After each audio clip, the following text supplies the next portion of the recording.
Most bankers aren't ready to help you until after their third cup of coffee. But with Central National Bank's after-hours service, you don't have to wait for the bank lobby to open to get help.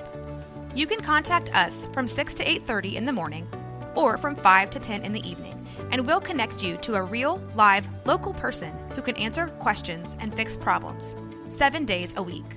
Bank different. Bank Central. Central National Bank. Member FDIC. This is a Rogue Media Network podcast.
Hey there, everybody. Welcome to King of the Hill podcast. I'm Mike. And I'm Rusty. Rusty, Season 5, Episode 2. Season 5, Episode 2. So we're recording these ahead of time because of all the holidays and all that kind of stuff. It's about a week ahead. But we just had some drama here. Oh, yeah, here at the studio. So we are up on the 21st floor, and there are 3 elevators here in this building. Apparently, the security guard got into the second elevator and got stuck between the 11th and 12th floor. Yeah, I'll never use that elevator. And so, which elevator was it again? She calls me and says, "Hey, can you maybe come down here and see if you can get the door open? I've been stuck in here for about 5 minutes." But what was impressive to me is that you go into the elevator, you push the little phone button, and somebody's actually there. Somebody responds. Oh, really? There's a button for that? Yeah, it's crazy. I didn't think those actually did anything. Yeah, I didn't know that actually did anything Now either. I've got more faith in those closed door buttons. You know? Yeah, I didn't know that anything inside of an elevator actually worked other than the buttons to go from floor to floor. Yeah, but anyway, I don't want to get stuck in the elevator if I can help it. Definitely don't want to get stuck in any elevator. All right, so we are Season 5, Episode 2. The buck stops here. This is a Buck and Bobby-centric episode. Buck and Bobby-centric episode for sure. Really, really small B storyline with Min and Peggy. I mean, super small. Super small, but it's like I have 3 interactions. I have a really, really good fact for that. Okay, cool. That part when we get to it. Love that. All right. So we start this sucker no bell, no yell, because this is Season 2, Episode 5. And we're at the Hill House. It's morning. Hank opens Bobby's shades because Bobby's still in bed. And Bobby looks up at him kind of squinting and goes, "Dad, I didn't get to bed until 3 in the morning. I was watching the Taxi Marathon on Nick at Night." Nick at Night. And then he goes, Thank you very much." You know what's on Nick at Night nowadays? Yeah, what? Like Everybody Loves Raymond and stuff like that. It's crazy, isn't it? Malcolm in the Middle. Yeah. I think stuff like that. Maybe not Malcolm in the Middle, but I know for sure like Everybody Loves Raymond and stuff. Mm-hmm. That just shows... That's nuts. How fast time flies. Yeah. I remember when Nick at Night had... Happy Days and all that on there, yeah. Happy Days, Laverne and Shirley, Mork and Mindy. Mork and Mindy, yeah. So, did you watch Taxi? Isn't that the one that they made the movie out of with like Queen Latifah and? No, this was Danny DeVito is the distributor or whatever you call it, the guy at the taxi farm. Yeah, and then what's his name? Lotka. It is who's the guy that Andy Kaufman. Oh, Andy Kaufman is Lotka. Oh, so he actually was in something other than just being a goof. Yes, and Doc Brown is in it also. He's nuts. He's another cabbie, and so is Tony Danza. Tony Danza's in this. Tony Danza. So 2 episodes in a row we've had Tony Danza references. Oh, that's where the thank you very much. Yeah, thank you very much is thank Latka. you very much. Yeah, Latka yeah, Gravis. Yeah, Latka. Thank you very much. So Hank is opening up the shades. He goes, Bobby, in this house, you don't get to sleep through your summer vacation and watch what were probably repeats because he doesn't know what the hell he's talking about. Yeah, he don't know what he's talking about. He goes all night like some shut-in. Here, I put a chore list. I made sure to alternate between light and heavy chores. He hands him a list. Bobby goes, well, weed pulling's not a light chore. He goes, well, yes, it is. I purchased a new weed puller. Well, actually, I wouldn't mind trying that out first. So don't worry about that. And don't worry about the garage door. I'll paint that this weekend. You know what? I'm not giving you my chores. And so he takes it back from him and goes, you're getting a job. Bobby says, okay, I'm not very employable. No skills, bad attitude, 7th grade education, but we can try. And then he just rolls back over in bed. Yeah. I love that. Now we go to a blood drive. This is where my fact comes in. This one just it had to be longer, I'm assuming. Yeah. It might have been longer. It had they to just be cut a it much short bigger or deal something. and they cut it. Yeah. They might have needed to give this one like a whole episode. What I wish they would have what I wish they would do going forward is what they do with the Office episodes on Peacock, where they show the entire thing, even with the cutout parts. Yeah, that would be yeah. friggin' awesome. Like the director's cut kind of thing. Yeah. So this is Min and Peggy are at this blood drive. It's obviously in a gymnasium, whatever you want to call it. Min says, hello, Peggy Hill. She goes, well, Min, I'm surprised to see you here. Min says, I've been donating blood for a long time. I'm what they call a universal donor, type O. I can give blood to anyone. My blood, that important. Peggy's like, well, I'm AB negative, the rarest blood of all. Liquid gold. Yeah. So here comes a worker. And this is where my fact comes in real quick about the blood types. Oh, okay. Okay, so it's a couple of blood type facts that kind of show you how shitty Peggy is talking about her blood type. Okay, so type O, it's highly valued because it's applicable to any blood type. O plus and especially O minus, they're considered universal donors. Okay. O minus is the truest universal donor blood type because all blood types can accept that. O positive. So O negative is the most sought after? Is the most sought after because anybody can take O negative. Yeah. O positive can only be taken by positive blood Not a types. great band either. No. O positive. O positive. But O positive, it can be received by all the positive blood types. So. Do you know what blood type you are? No, I don't. I think I'm AB. I don't have any idea. I think I'm AB something, which is the worst blood type to have. I know I'm a red one. Yeah, red. Yeah. So Peggy's blood type is AB negative, which she claims is liquid gold and just now. Yeah. But the truth is AB can only be accepted by other AB types. So she's AB negative. So AB negative could be AB positive or AB negative. It has one of the smallest recipient groups. Only about 25,000 people a year get AB blood in the transfusions, where 875,000 users a year get the O. So she is O blood type. She's literally saying the opposite of what it is. She's literally saying, not only is she saying the opposite of what is true, it is like completely the reverse of what is true. So yeah. So a nurse / worker or whatever comes up with cookies and OJ and says, Ms. Hill, our records show that you've donated a total of 6 pints of blood. I want you to know that when you've reached 8 pints, and then Peggy, of course, or 1 gallon, the lady goes, yeah, or 1 gallon, and we'll give you a complimentary coffee mug. And Peggy perks up. She goes, oh, a mug. It would say that I gave blood, right? She goes, yes. And Mrs. Susan Newsonphone, you're only 1 pint away from the mug. Oh, wow. And she says, hear that, Peggy Hill? Next time I'll be drinking orange juice from a coffee mug while you still drinking it from little itty-bitty Peggy Hill paper cups. And she takes that paper cup and just crushes it, right in front of her. There's a big poster, by the way, behind Peggy. It's an animated blood drop, and it says every drop counts. Now, we're at Strickland. Hank is outside with a customer. He looks like he's doing something with a tank. I don't know. Buck drives up in his Cadillac car and says, Steel and Company gas, Hank? Oh, good one, Mr. Strickland. I was wondering if it'd be okay to put Bobby to work for the summer as a tank wipe. He goes, no, too late. I promised last tank wipe job to Ms. Liz's brother's stepson's kid. Think about that just for a second. Ms. Liz's brother's stepson's kid. I mean, that is... that's many degrees of separation. That is a lot of degrees of separation. So that's her. So that's away. his brother-in-law's stepson's child. Mm-hmm. Yeah. Okay. Yeah. He goes, but I'll tell you what, if Bobby works half as hard as you, I'll pull a few strings, grease a few palms, and get him a job at the caddy as a golf club. Hank says, well, that would be great, sir. You know, I love golf. Maybe if, sometime, I know you love golf too. And I thought, no, Hank, you're too old to be a caddy. Get back to work. And he just drives off. He wants to play golf with him. He just wanted to play golf with him. He said, nah, you're too old to be a caddy. Get on out here. Bye. So Peggy pulls up, and she sees men over there hanging laundry. And she drives past her. She goes, well, hey, man, I just thought you'd like to know I've donated another pint of blood. 7 pints apiece, men, but not for long. I am on a donating streak. It's not a thing. It's not a thing. She drives off, and she pulls into her driveway, and she gets out of the car and almost passes out. And then she pulls out this orange and just starts eating it like an animal. Just attacking the not thing. even taking the rind off. All right, so now we're at Everwood Country Club. And it's Bobby and 2 other caddies sitting there kind of waiting for the golfers to step up so that they can carry their clubs.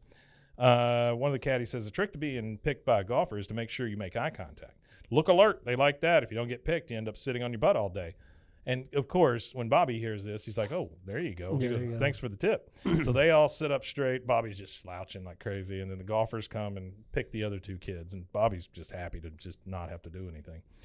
Later on, Bobby is now asleep on that same bench, so he's done this successfully for quite some time. You hear a Cadillac car pull up, and that's his horn, right? Yeah, Deep in the Heart of Texas. Which is also our theme song. That's right. Yeah. Buck gets out in his golf clothes. He's just tipping everybody. The valets are like, oh, Mr. Strickland, nice to see you, sir. He is just, he's just handing out money left and right. Left and right. Here you go, Bradley. Hey, you, bring me a martini on the first tee, 2 olives. Hey, Bobby, how they treating you? He goes, good, sir. He goes, well, now you can tell him Buck Strickland treat you better, and gives him $5 and walks off. He is Rodney Dangerfield from Caddyshack. Yeah. Later, Bobby is still on that bench. He's eating some ice cream now that he's obviously bought with the money that Buck gave him. One of the caddies comes up and says, after work, we're going to go hang out and watch some golf carts, and we're going to ride some blocks of ice down a hill.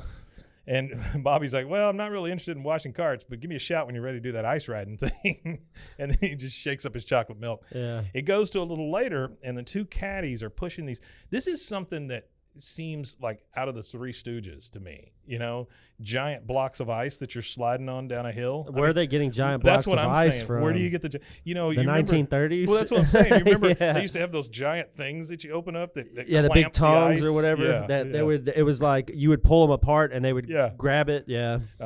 Curly would put it on his back, walk it up a hill, and by the time he got there, it was the size of an ice cube or something because it would melt. Fun fact: if you look to this direction here, you could see the old ice factory. The old ice house. There's off of Mary Street. Yeah.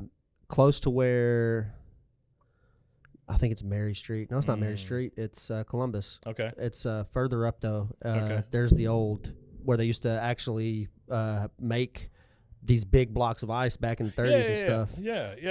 It's over there by the Isn't it off Columbus, I think? It's over there by it's in a weird spot right by the train. It's over there by the home, the home for wayward children. Yeah. It's right there. And then it's right there off the train deal because it was one of those things where the train would pull up and pick up ice and take it to Dallas or whatever, or whatever they did with the ice back then. I don't know. I don't know where they were shipping ice off to. I don't know where they sent ice, and I don't know where they sent those wayward children. So later on, you got these 2 kids pushing these blocks of ice up a hill. Bobby's still eating, just right behind them. He's not doing any work. One of the caddies like, hey, you want to go first? And he goes, me? Sure. He gets on the ice, and he goes, oh, what the heck? Now, how do I? And then he just pushes him down. And Bobby's just like, he's hauling ass down this hill, right? And the kid's like, you are ice blocking, my friend. And then Bobby comes down and hits a golfer on this block Slams of ice. A golfer. Knocks this guy way over. Which is Bobby's second golf course causing injuries to people on golf courses. Bobby doesn't do well with golf courses. He doesn't. No. This is it was Willie Nelson, and now it's this guy here. Right. So then we transition, and we are there's a security guy that has gotten Bobby in the back seat of his car, and he's driving him home, and he goes, do you know who you knocked down? The chairman of the membership committee. Yeah, that's right, Corky Haywood. I'd be wetting myself too right now if I were you. Yeah, Corky Corky Haywood. Haywood. I like how he says it. Yeah. So they get to the Hill House. The doorbell rings. Hank goes and answers the door. It's the security guard and Bobby. Sir, your son was involved in an incident near Green Number 6. A club member was incapacitated due to ice blocking. Wow, how hard did he hit him? Your son's services as a caddy have been terminated. That's a strong word. It is. Hank's like, oh, God, Bobby. Mr. Strickland's my boss. He put a reputation on the line to get you this job. Also, sir, your truck is parked more than 1 foot from the curb. I'm giving you a warning. Hank's like, you're not a cop. He goes, that's why it's just a warning. That's why it's just the a front warning. door. Yeah. And actually, Took that job a little too serious. he does. That is our first commercial break. We'll take that, and we'll be right back. And we're back from commercial break number 1. I hope you enjoyed all those. Remember, if you're allergic to any of those drugs, don't take those drugs. Okay, so we are walking up to Buck's house. Hank has taken Bobby over there because he says he owes him an apology. He goes, Corky Raywood may have a deep thigh bruise, but the real victim here is Mr. Strickland. You owe that man an apology. I'll wait out here. So he rings the doorbell, and then he just kind of steps to the side, and he just lets Bobby go in and do it himself. And he goes, I'm really sorry, sir. This is after Buck opens the door. Yeah. He goes, I don't know if you've ever ridden a block of ice before, and Strickland is in his bathrobe. My favorite part about that is that it's open, so you can see his heart surgery scar right on his chest. Yeah, right down the middle of his chest. He goes, I don't know if you've ever ridden a block of ice before. He goes, well, I married Miss Liz, didn't I? Now, don't you worry, Bobby. I'll take care of this. I married Miss Liz.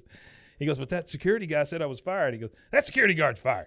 He goes, no, please don't. Too late. He's fired. Sorry, Bobby. Then you hear the kettle whistle right in the kitchen.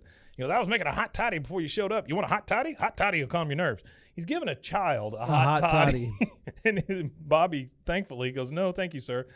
Miss Liz, 2 hot toddies. We're going to toast your new job as my personal caddy. Now, tell me, Bobby, did you really knock that son of a bitch on his ass? You know, he tried to get me kicked out of the club for throwing my putter at his wife. No one sneezes when Buck Strickland's about to putt, except for Buck Strickland. So he threw a whole putter at the guy's wife because she sneezed. So it transitions to a little bit later. Both of them come out of Strickland's house, Bobby and Buck, and they're just both laughing. And Buck looks at Hank and goes, I'm going to make him my personal caddy. Hank says, well, gee, thank you for doing this for me, sir.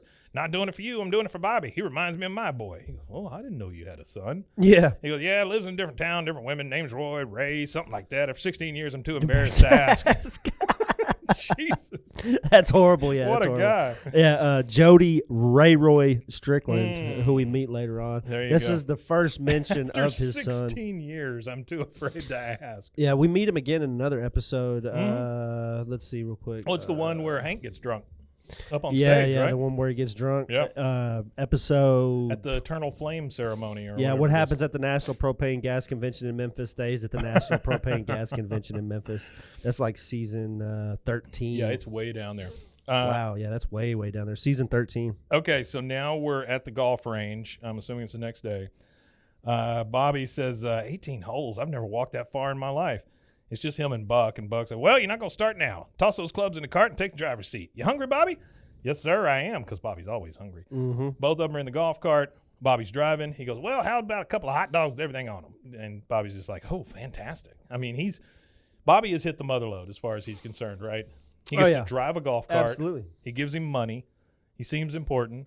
Gets free hot dogs. Hot dogs. What else does Bobby want? Bobby wants... If he could have Connie there, that would be that about would be it. Yeah, probably. All right. They're at the next hole, and there's a golfer there that we find out his name is Vargas, but he hits it, and he goes, damn it. And then Buck, of course, Buck's just an ass. You playing Army golf today, Vargas? He goes, Army golf? He goes, yeah, left, right, left, right, left, right. And Bobby's That's actually a pretty good joke. Bobby's like, oh, it's a good one, sir. And his mouth is just stuffed with a hot dog. He goes, Yahoo! Sent that whore home in a taxi when he hits his ball. Sent that whore home in a taxi. Dear Lord. All right, so now we're in the alley with all 4 guys. So we got Buck. We got Dale, Bill, Boomhauer, and Hank. And Bill of course, starting it off as weird as normal. I had a dream last night where we were all naked, except for you, Hank. You had these tiny, clear plastic underpants on. Oh, my God. Actually, they weren't doing you any good, really, because you could see everything. But the weird part is, and then Hank's like, look, there's Bobby. Buck drops him off in front of in the alley there. And he's like, see you tomorrow at the club, Bobby. And then Hank is talking to Bobby now. He's like, you didn't ask Mr. Strickland to give you a ride home, did you? He said, no, he insisted. And he tipped me a dead president, Hamilton. He holds up a $20 bill. He goes, way to go, Bobby. Mr. Strickland's not one to throw his money around. He rewards hard work with a fair salary. Bobby kind of runs. A fair salary, bunch of bullshit. Yeah. Well, it's still funny to me that Hank thinks that whatever he gets compensation for what he does is a fair salary. Well, there's another reference to that. It might have been a fair second. salary. Who knows? Yeah, there's another kind of reference to that here in a second where Peggy agrees with him. Dale speaks up. Look at you, Hank. You're so jealous. When was the last time you were dropped off at home by your boss? Never. Who wants to get dropped off at their house by their boss? Hank. All right. Real Hank probably does. So now we're at dinner with Peggy, Hank, and Bobby. And Bobby's regaling them with tales of the day. So then when Buck finally sunk his putt, he tried to do a little dance, but he's kind of too big, so he had me do it for him. Everybody loved it. Hank's, while Buck's out enjoying himself on the links, I'm glad he's got someone like me at the shop to keep the trains running on time. Nice Nazi reference. Yeah. Take today, for instance. We got a surprise call from the Propane Association. They needed to talk to Buck. Well, I handled it. Told him that would be fine. Yep, that's just the kind of fires I have to put out when Buck's not around. He told him it would be fine. Yeah. Bobby says, anyway, it was some game. Mr. Strickland got up under more balls than a midget hooker.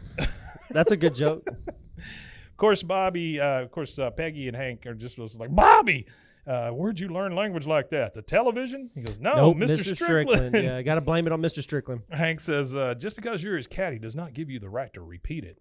And then we see his real influence on Bobby here. Take it easy, old top. God dang it, 7:15. I'm missing the wheel. That's Bobby talking, which is nuts. He leaves the table. Next day, we're at Strickland. And Hank comes in. He sees, before he sees that Buck is on the phone, he's talking to him. He goes, sir, last night at dinner, Bobby used some language. Oh, sorry. Sees him on the phone. He goes, look, I got to go. Your daddy just walked in the room. Hank, you want to say hi to your son? So he's literally sitting in his office talking to Bobby on the phone. Hank's like, no, but I'm glad I can talk to you both. Mr. Strickland, Bobby used some language last night that he said he got from you. Buck says, is that true, Bobby? Uh-huh. Just starts laughing. Like crazy. All right, then, Bobby, I'll see you at your club. He hangs up and goes, that it, Hank? I mean, it was basically like Hank hadn't even walked in there. He was just, this kid's so funny. All right, so now we are back to the blood drive. The blood drive. This one is being held at the McManerbury Chamber of Commerce. Got a big thing over the sign that says blood drive today. The nurse, Peggy and Min are both sitting there, and they're staring at each other like this is an actual contest. Yeah. And the nurse or the worker comes up and says, I'm sorry, ma'am, but I'm afraid I might have to send you home. Your blood pressure is way too low. And she's talking to Min.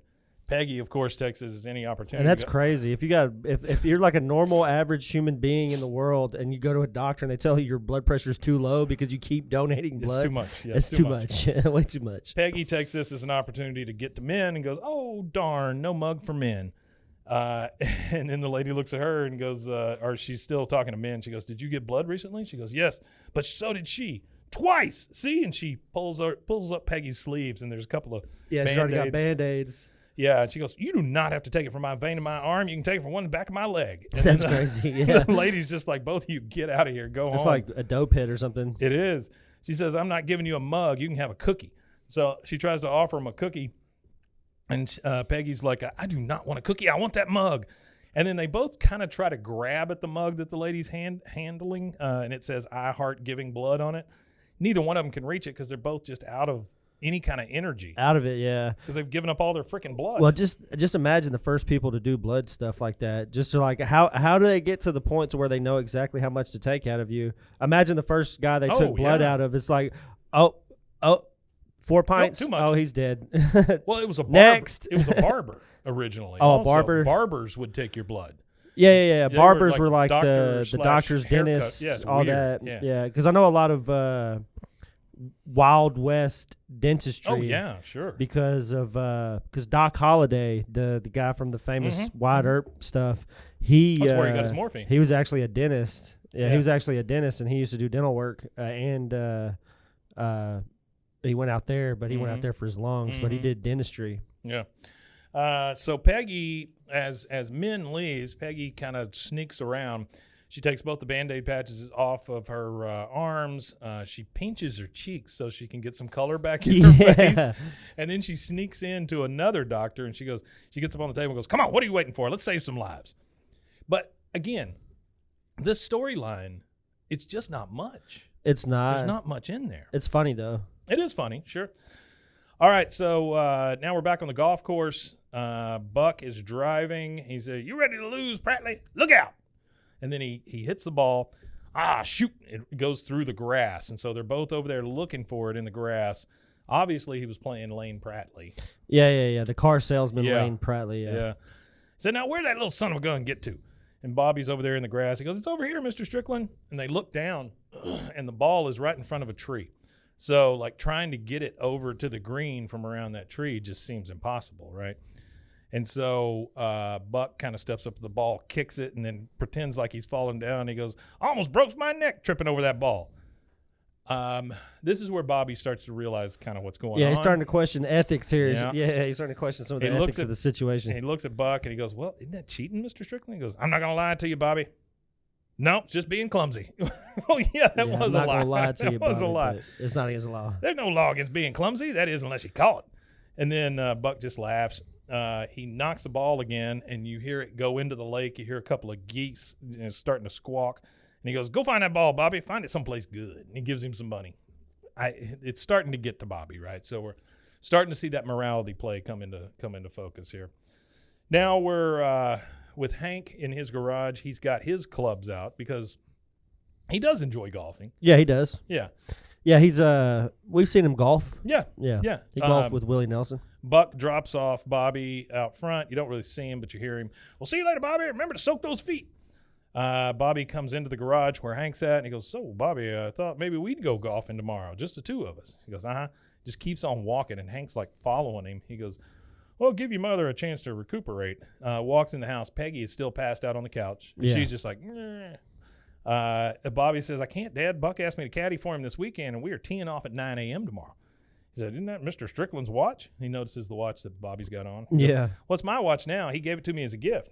He goes, "Buck Strickland does not give gifts." This is kind of shitty of him right here, figuring this man works him for 15 years and he never gets nothing from him. That's crazy. He goes, "I've worked for the man for 15 years. He's never given me anything." And then you hear Peggy like, "That's true, Bobby. Never has.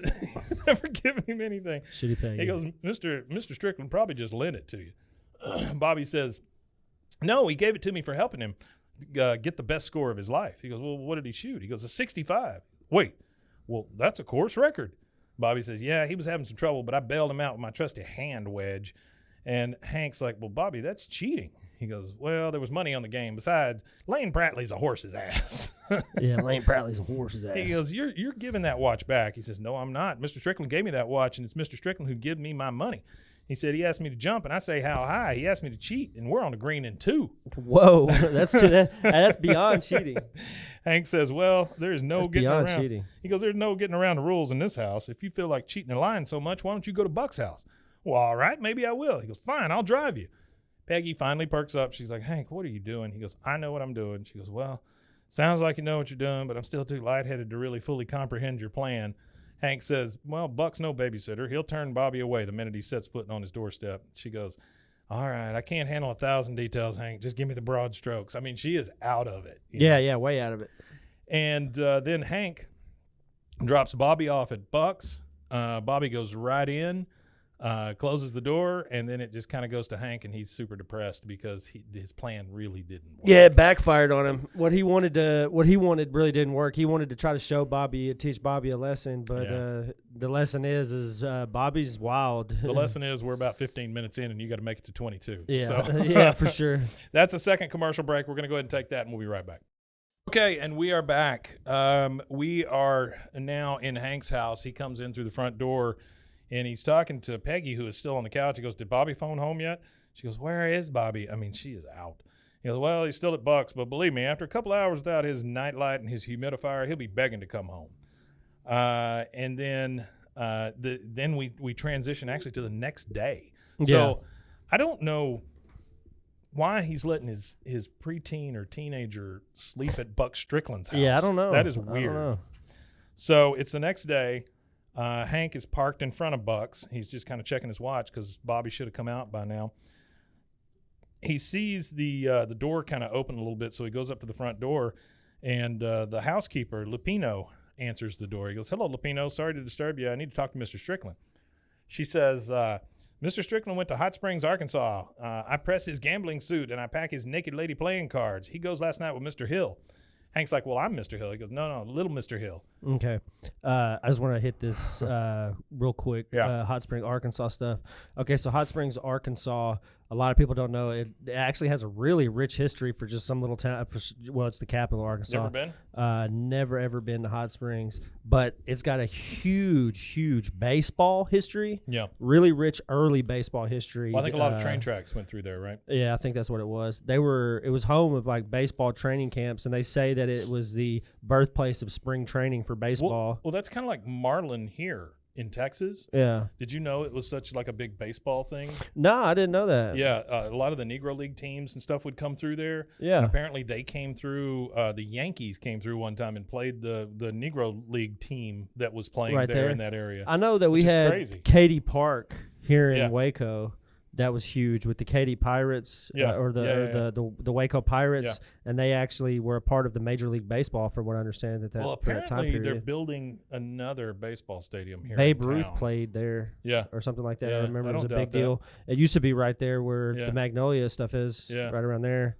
Yeah, it's nuts. But also, Well, that was during the tornado. I Yeah. saw that a lot of that it was got a torn lot of down that was during after that the tornado. Yeah. It kind of died before Mhm, that, but that mhm. was like the Yeah. nail in the coffin. Yeah. Also, it was a huge place for gangsters and illegal gambling. Oh, really? Before like the, because it was like Galveston was a big spot. It was like Mhm. before Vegas. You know, you had a few spots instead of just one spot, because Sure. Vegas, they all went west to Vegas, and the mobs all built, Vegas up. Right. But you actually had two huge gangs. There was two factions in Hot Springs, and they're called the Flynn's and the Durans. And there's like a big, huge. I'm not gonna go into that, but there's like a big, huge story about their feud and everything inside of Hot Springs, with like a big, huge gunfight where like 7 cops died, and like. There was deputies of the sheriff's office that died. City police died. It was like this huge gunfight between all these gang members.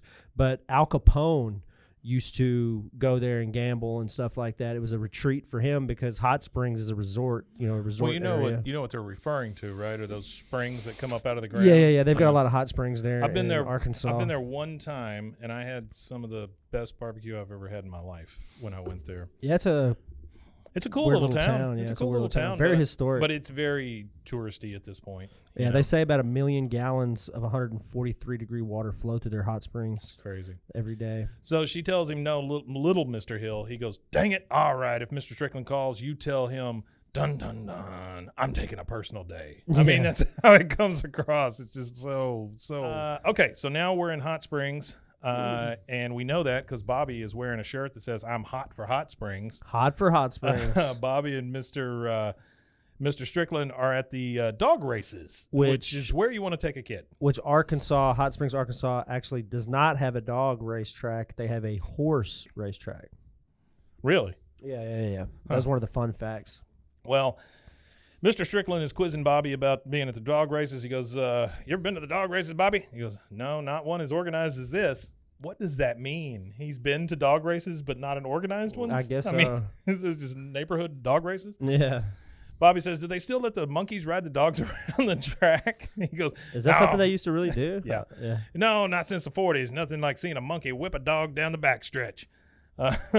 So they sit down in the stands. They've got a big thing of nachos.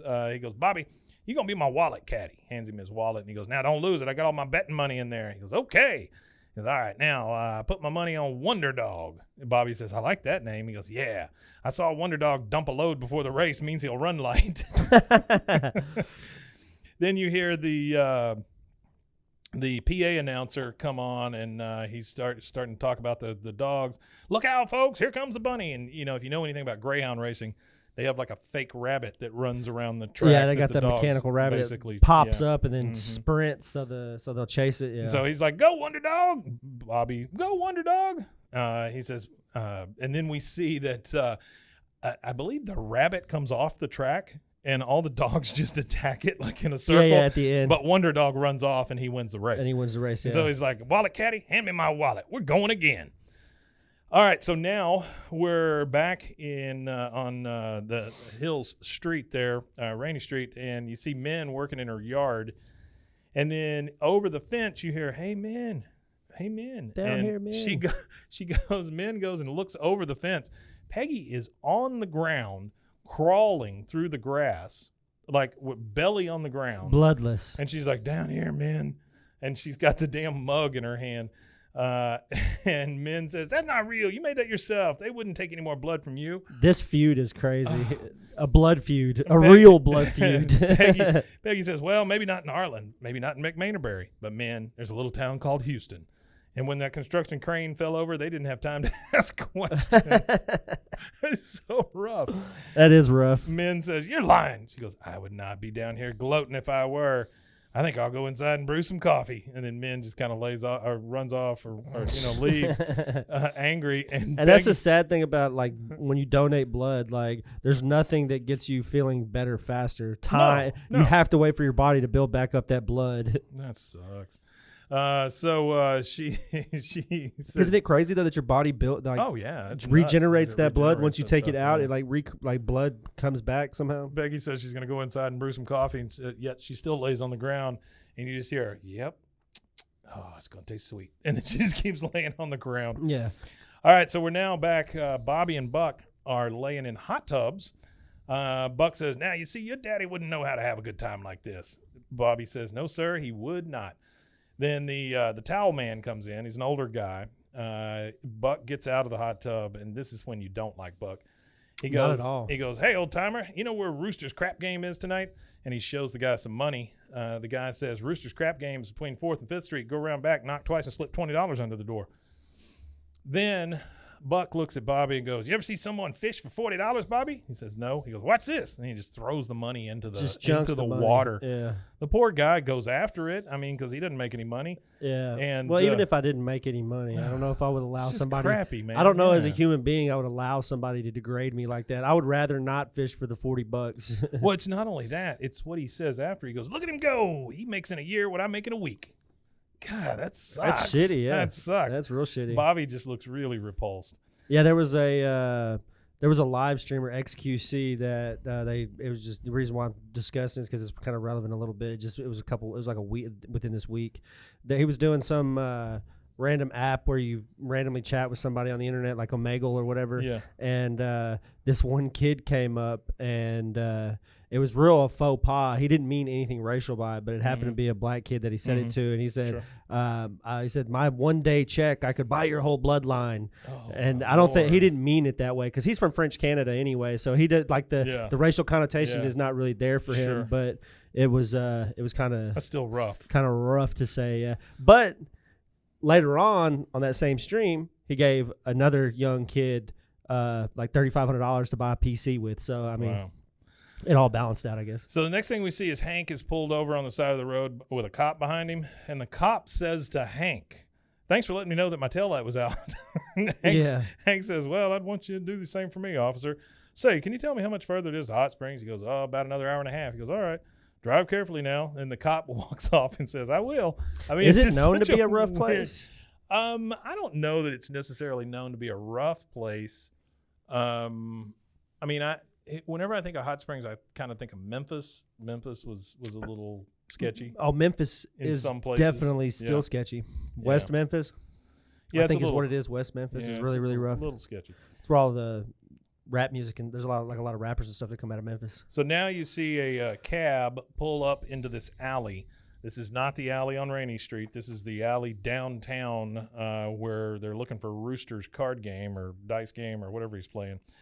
You hear an alarm sounding in the distance. You hear a cat screeching. You hear some jazzy kind of music playing. Buck and Bobby get out of the cab, and they're going to go into this card game. Buck goes up and knocks and puts $20 under the door. Scary looking guy comes to the door. He opens up and he goes, "Kid can't come in." He goes, "It's okay. He's my son. I don't care whose son he is. Kid can't come in." So Buck, being the wonderful person he is, says, "All right, Bobby, you're going to have to stay out here. I'm going to take half my betting money. You hold on to the rest." It's not bad enough that you left a 12-year-old kid in an alley. You left him with a wad of money. You left him with a wad of money. Yeah, in an alley. So he not his dad's alley either. No, he hands him the money and he hands him his heart pills. He goes, "Here, hold on to my heart pills. If I'm losing my shirt in there, I'm gonna fake a heart attack. That's your cue to come in waving these pills, screaming, 'My daddy's having a heart attack.'" He goes, "You got that? Now who's my wallet caddy?" He goes, "I am." He goes, "There we go," and he just leaves him in there. Bobby kind of looks over. He's scared to death. He sees rats running around in the dumpster and all that stuff. All right, so we transition to what seems like hours later, and Bobby is sitting there kind of waiting for them to come out, and there's two people in the alley just making out in front of this dumpster, right? And the boyfriend's like, "What are you looking at?" Bobby's like, "Oh, nothing. And the girl says, "Come on, baby, forget about him." And they just keep making out in front of the dumpster. Next thing we see is Hank on a dark road. He's still driving. He drives by a sign that says, "Welcome to Hot Springs, hometown of Bill Clinton." And he immediately locks his doors and speeds up. Yeah. And then we go back to the alley, and the guy says to Bobby, "You're lucky my woman doesn't want me to fight you, you little freak. I'd mess you up good." Buck comes out. Yeah, for no reason. He's just a little 12-year-old standing in an alley. He's just threatening this kid.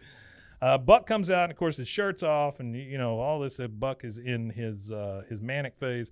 "I am hot, Bobby. I just hit 5 3 times in a row. Do you think I should press a 5? Bobby says, "I don't know." And he looks over, and that girl at the dumpster is puking, and the guy's holding her hair back. He goes, "Mr. Strickland, how much longer do you?" He goes, "Screw it. I'm gonna press the 5. Luck is with me tonight, Bobby. I'm on a gravy train with biscuit wheels." And he heads back inside to do some more gambling. Then the guy we see holding the girl's hair back, he goes, "You all emptied out, Carla?" She goes, yeah. And then they just start making out again, which is gross. Bobby's like, "Oh, God." Now, later in the alley, Bobby's is sitting on the step. This is even later. The couple seems to be gone. A couple of goons come out of the door. One of them's the guy that opened the door, and the other one's a new goon that we haven't seen. They come out, and they say, "Okay, kid, hand over the money." He goes, "My daddy's having a heart attack." And the guy says, "Your daddy already tried that. We're not buying it. Now give us the money and the watch." Bobby's like, "Well, but the watch is mine." He said, "Your daddy said you'd give us the money and the watch. Now come on, kid, the watch." He gives them money, and he gives them the pills, but then he says, the watch is mine, and he runs off, right?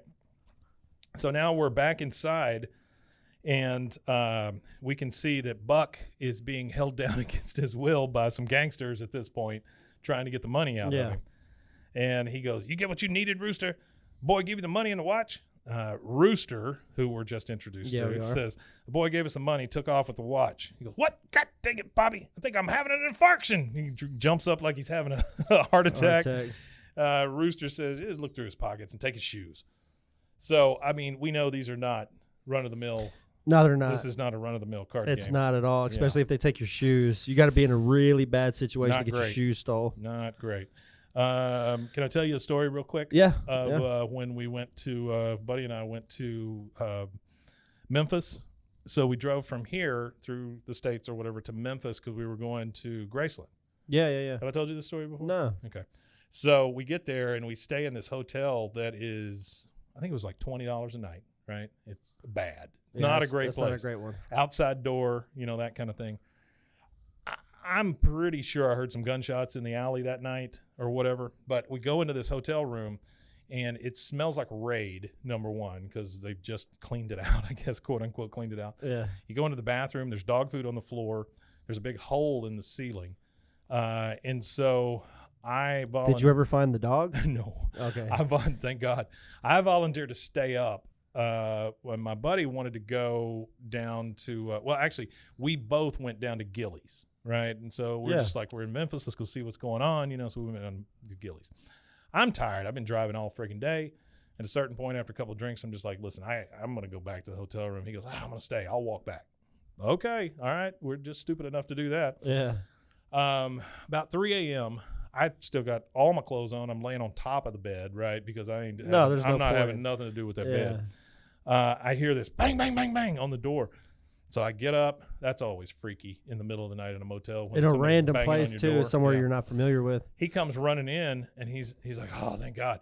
And I look down, and he's got no shoes on. I said, what happened to your shoes? He goes, well, I took a wrong turn. And apparently, he went through a train yard. Oh damn! There were a bunch of homeless guys there, like an encampment, and they took his shoes from him. Oh damn! And then let him go. That's funny. So that's my shoes That's missing hilarious. story. Yeah. That's good. I like It was that. like, yeah, we're getting out of here. Yeah, got beat up for his shoes. Yeah, he got beat up for his shoes. They weren't even really nice shoes. I mean, It was they were just fine. shoes, Yeah, they were yeah. just shoes. Okay, so Bobby is now being chased by one of these goons. He's chased through the rest of the alley. He crawls through a chain link fence and all that. And the guy comes back through the fence, and he's about to get him. And he goes, "It's my watch." And then you hear this honk of the truck. Truck pulls up. We know it's Hank now. He gets out. He's got a golf club in his hand. He looks at the goon. He goes, "Back off. I'm the boy's father." The goon says, "I thought the old guy was his father." Bobby says, No. This one's my dad. This one right here, the one with the golf club. Yeah, the one that's actually trying to take That's care right. of me. Yeah. The guy kind of cracks his knuckles and backs off, and Bobby sees the guy starting to walk off, and he goes, "Here." And he takes the watch off. He gives it to the goon. He goes, "Take this watch. I don't want it anymore." And then Hank looks down at him and goes, "Quicker we're out of Hot Springs, the better." And Bobby's just like, yeah. He's so ready to he's go ready at this for it. point. Yeah. All right. So now we see Buck. He kind of stumbles out into the alley and goes, "Keep your distance. I just need some air. You heard me," because he's still trying to have this heart attack. Yeah. Right? I'm having a goddamn heart attack. But while he's down, he breaks a beer bottle because he's ready to start fighting with this sucker, right? And then Hank pulls up right in front of the alley and goes, "Mr. Strickland, get in." So he jumps into the back of the truck, into the bed of the truck. Hank takes off. But he and kind of then- slows down a little bit. Well, and he goes, "What are you waiting for, Hank? Yeah, come on. And then he starts yelling at the goons that are chasing him. He's like, "Come and get me, you sons of bitches." And that's when Hank, bless you, that's when Slows Hank the truck slows down. so he can get hit a little bit. One of the yeah. guys comes up and just punches him in the face, and then he takes off real quick. And he goes, "Yeah, that's right, you backwater hicks. You missed Buck again." He never learns a lesson. Never learned a lesson. Never learns a lesson. So now they're driving down the highway, and Bobby looks over at Hank and says, "So I guess I'm going to be punished." He goes, "You're darn right. First of all, you'll not be caddying for Mr. Strickland anymore. Second of all, you're grounded for the rest of the summer." And then Bobby looks up at him and he goes, "Thanks, Dad." He Yeah, just kinda thanks. smiles That was at a him. stressful little summer. Yeah. Yeah, that was a stressful then first starts of summer for him. The last thing we see is Buck curled up in the bed of the truck, just freezing his balls off with golf balls hitting him and Hank and the clubs and all Hank that stuff. just drives all the way back to Texas with him banging around in That's the back. it. That's it. And we get the credits. And that's a then, long drive. After the credits, the last thing we hear is Miss Liz, 2 hot toddies. Let's see. Hot Springs, Arkansas. Let's see what the distance is to here for that. Yeah, because it's probably comparable. Yeah, we'll say it's comparable anyway. That's a 5 hour and 51-minute drive Lordy. riding in the back of a pickup truck. That's a 6-hour drive. That's really not that bad. I thought it was worse than that. I thought it was way longer Yeah, drive. but if you're freezing your nuts off, I mean, Oh, that's- bouncing in the back of a truck. Lordy. Yeah, going down I-30. and it's not Yeah, even a big fun. truck. It's Hank drives one of those mini trucks. Yeah, he's got a little pickup like a Ford Ranger or something like that. So I really enjoyed this. But it does show you how shitty Buck is because he ends up being Buck a really ends shitty up being person. a really, really shit He's guy. a turd. Yeah, well, he we really already is. knew that though. Well, we did. We just don't know to what extent sometimes. The until you see depravity this goes kind of deep thing. in this one for sure. It's true. Like exploiting a young child like that. Not only a young Leaving child, him in but the fucking alley. not only that, you got to think he's known Bobby probably since birth. Yeah, at this point, absolutely. because Hank's been with him since he was. Well, and he's he quote left the unquote jean taking care salesman. of him, that Yeah. kind of thing. So since I mean, he left it's Cavender's rough. Boot City or whatever it's called. Cavender's- Isn't that where he worked Jeans at? West. Jeans Yeah, he West, sold yeah. jeans at Jeans West. Yeah. Yeah. All right, you want to tell people where they can find us? Yeah, you can find us at bwaaaakoth.com, or you can find us at youtube.com/bwaaaakoth. You could also find us anywhere else you get podcasts. You could also go to roguemedianetwork.com/bwaaaakoth and go check out a bunch of podcasts over there. There's a ton of them. Any of them you want to talk about Yeah, specifically? let me feature one. It is called By the Cover. By the cover. Blair and Brittany are lifelong friends. They brought in another friend now. And it's basically a book review podcast, but they're such good friends that it's just kind of infectious, the laughter and just the good time they have while they're talking about these books and stuff. They've done a lot of stuff with Fourth Wing. Have you ever heard of that book, Fourth Wing?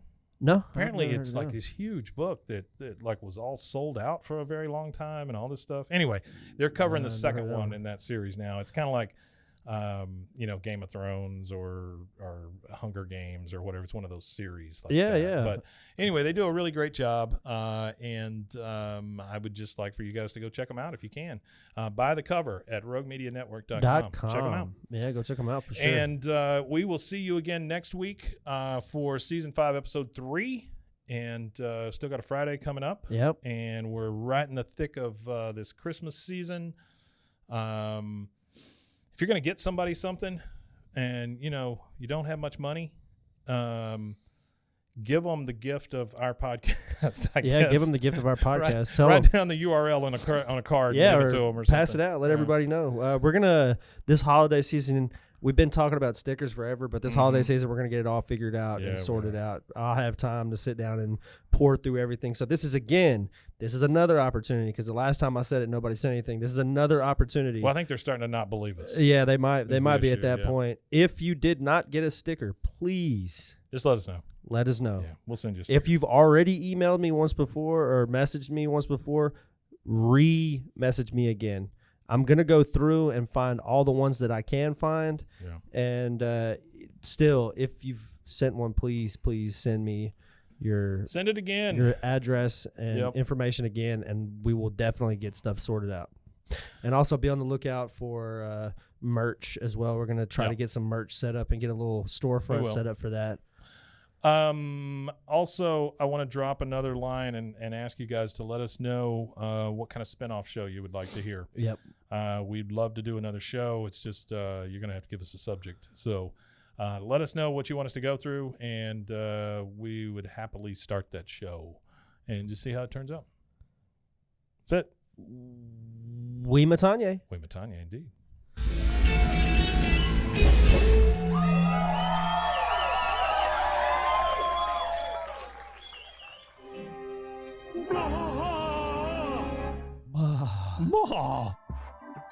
This has been a Rogue Media Network production.